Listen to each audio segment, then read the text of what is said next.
नमस्कार विद्यार्थियों, कैसे हो आप लोग। आई होप कि आप अच्छे होंगे। मेरा नाम है हेमंत सोलंकी और स्वागत है आपका मेरे चैनल एचएस स्टडी केंद्र पर। विद्यार्थियों, आज के इस वीडियो में हम पढ़ेंगे क्लास 12 की पॉलिटिकल साइंस। हम इसकी सेकंड बुक शुरू करने जा रहे हैं जिसका नाम है स्वतंत्र भारत में राजनीति, और यह इस बुक का चैप्टर नंबर 1 है जिसका नाम है राष्ट्र निर्माण की चुनौतियाँ। यह इस चैप्टर की वीडियो का पार्ट 1 है जिसे आपको एनिमेशन के माध्यम से समझाया जाएगा। तो देखते हैं आज की इस वीडियो में हम किन किन विषय पर चर्चा करेंगे। सबसे पहले हमारा विषय होगा राष्ट्र निर्माण, दूसरा विषय होगा राष्ट्र निर्माण की चुनौतियाँ, तीसरा विषय होगा भारत विभाजन के कारण, चौथा विषय होगा भारत विभाजन की प्रक्रिया और पांचवा विषय होगा भारत विभाजन की समस्याएं। तो इन सभी विषयों को हम एक एक करके जानेंगे।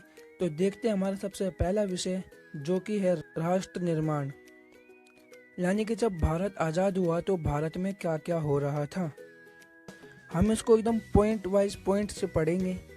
तो देखिए विद्यार्थियों, क्या हुआ था कि लगभग 200 वर्षों तक भारत ब्रिटेन का गुलाम रहा, यानी कि अंग्रेजों का गुलाम रहा, जिसमें अंग्रेजों ने भारत के लोगों पर बहुत ही जुल्म किया, उनका शोषण किया। लेकिन 14-15 अगस्त की आधी रात को भारत आज़ाद हो गया। भारत के आज़ाद होने की सभी को खुशी थी, मगर इस बात का दुख भी था कि भारत का विभाजन होगा, क्योंकि भारत का एक भूमि का टुकड़ा अब भारत से अलग हो गया था, जिसे आज के समय में हम पाकिस्तान और बांग्लादेश के नाम से जानते हैं। वह पहले भारत का ही अंग था, लेकिन अब वह अलग हो चुके हैं। इसलिए गांधी जी भी आज़ादी के मौके पर बहुत दुखी थे और वह आज़ादी के जश्न में भी शामिल नहीं हुए, क्योंकि उनका मानना था कि जिस तरह का वह स्वतंत्र भारत देखना चाहते थे, हिंदू मुसलमान भाई भाई बनकर रहें, ये वैसा भारत नहीं है। इसलिए वह बहुत दुखी थे। तीसरा पॉइंट में हम बताएंगे कि 14-15 अगस्त 1947 की आधी रात को भारत के पहले प्रधानमंत्री जवाहरलाल नेहरू ने संविधान सभा के एक विशेष सत्र में भाषण दिया, जिसे भाग्यवधु से चिर प्रतीक्षित भेंट के नाम से जाना जाता है। यानी कि जो हमारे भाग्य में स्वतंत्रता लिखी थी वह आज इतने समय के बाद हमें मिल गई, और इसको ट्रिस्ट विद डेस्टिनी के नाम से भी जाना जाता है। चौथे हम बताएंगे कुछ मांग संविधान सभा के सामने रखी गई, जिसमें संविधान सभा के सदस्यों ने खूब चर्चा की और वह 2 बातों पर सहमत हुए। उन बातों में सबसे पहली बात की देश में लोकतांत्रिक सरकार का शासन होगा। बात की कि सरकार सभी के हित के लिए कार्य करेगी तथा गरीब और कमजोर लोगों पर ज्यादा ध्यान देगी। अब हम देखते हैं हमारा दूसरा विषय जो कि है राष्ट्र निर्माण की चुनौतियां, यानी भारत जब आजाद हुआ तो उसके सामने क्या क्या चुनौतियां थी। तो भारत के सामने मुख्य 3 चुनौतियां थी। अगर हम उन चुनौतियों की बात करें तो उसमें हम सबसे पहले बताएंगे अखंडता की चुनौती, क्योंकि भारत में कई सारे धर्म, जाति, भाषा, संस्कृति के अनुयायी रहते थे और इन सभी को एकता के सूत्र में बांधना, यानी इनमें भाईचारे की भावना लाना एक बहुत बड़ी चुनौती थी।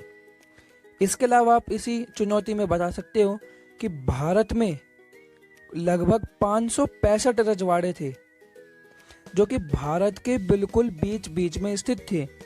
उन्हें भी भारत में मिलाना एक बहुत बड़ी चुनौती थी, और यह काम सरदार वल्लभ भाई पटेल ने किया, जिसके बारे में हम आगे पढ़ेंगे।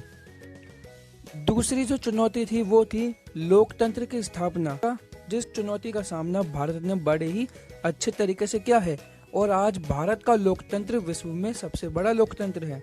तीसरी चुनौती है समाज का सर्वांगीण विकास करना, यानी ऐसा विकास करना जिसमें सभी वर्गों का विकास हो, ना कि किसी एक वर्ग का।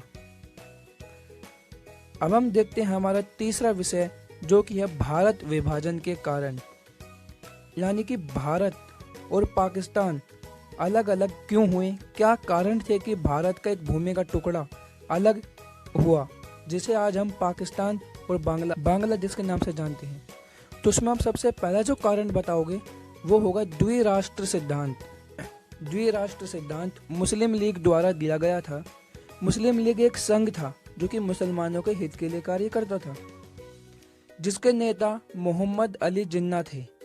इस सिद्धांत में इन्होंने कहा कि भारत एक धर्म का देश नहीं है। यहाँ पर हिंदू और मुसलमान नाम के दो समुदाय रहते हैं, इसलिए भारत भी एक नहीं हो सकता और उन्होंने पाकिस्तान के नाम से एक अलग राष्ट्र की मांग की, यानी एक अलग देश की मांग की। दूसरा आप इसमें कारण बता सकते हो, अंग्रेजों की फूट डालो और शासन करो की नीति। यानी अंग्रेज जहाँ पर भी शासन करते और जब उसे स्वतंत्र करते तो वहाँ पे वह विभिन्न धर्मों के बीच में फूट डाल दिया करते थे, जिससे कि वह धर्म एक दूसरे के दुश्मन बन जाते थे। यानी अंग्रेज उन्हें एक दूसरे के खिलाफ भड़का देते थे। अब देखते हैं हमारा चौथा विषय, जो कि है विभाजन की प्रक्रिया। यानी भारत के विभाजन जो हुआ उसकी क्या प्रोसेस रही। तो इसमें सबसे पहले हम बताएंगे कि विभाजन की प्रक्रिया में यह निर्णय लिया गया था कि जहां मुसलमान ज़्यादा होंगे वह क्षेत्र पाकिस्तान कहलाएगा और बाकी हिंदुस्तान। तो पंजाब और बंगाल के कुछ क्षेत्रों में मुस्लिम समुदाय अधिक थे, तो जो पंजाब और बंगाल के कुछ क्षेत्र जिसमें मुसलमान ज़्यादा थे उन्हें पाकिस्तान में शामिल कर दिया गया। पंजाब वाले क्षेत्रों को पश्चिमी पाकिस्तान और बंगाल वाले क्षेत्रों को पूर्वी पाकिस्तान के नाम से जाना गया। अब हम देखते हैं हमारा पांचवा विषय, जो कि है विभाजन की समस्या।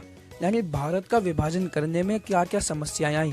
इसमें सबसे पहले हम बताएंगे कि ज़्यादा मुस्लिम समुदाय वाले क्षेत्रों की कमी थी, क्योंकि भारत में ना मुसलमानों के अलावा जो बाकी धर्म थे वह ज़्यादा थे। ठीक है, तो पंजाब और बंगाल के भी सिर्फ कुछ ही क्षेत्रों में मुस्लिम समुदाय ज़्यादा मिले हैं, पूरे पंजाब और बंगाल में नहीं मिले, केवल कुछ ही क्षेत्रों में मिले हैं।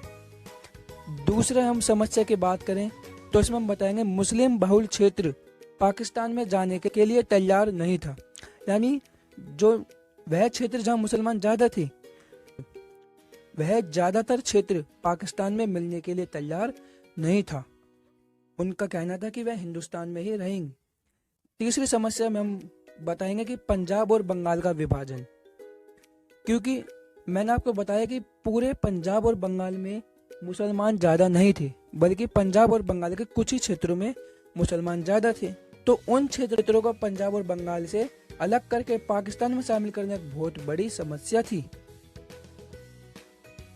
और आपको पता है कि पंजाब पश्चिम में है और बंगाल पूर्व में, इनकी भौगोलिक स्थिति अलग है, इसलिए पंजाब के क्षेत्र को पश्चिमी पाकिस्तान और बंगाल के क्षेत्र को पूर्वी पाकिस्तान के नाम से जाना गया। लेकिन पूर्वी पाकिस्तान था, पश्चिमी पाकिस्तान उसका बहुत ही शोषण करता था, इसलिए 1971 में भारत ने पूर्वी पाकिस्तान को आज़ाद करवा के उसे एक स्वतंत्र देश बनाया, जिसे आज हम बांग्लादेश के नाम से जानते हैं। चौथी समस्या थी अल्पसंख्यकों की समस्या।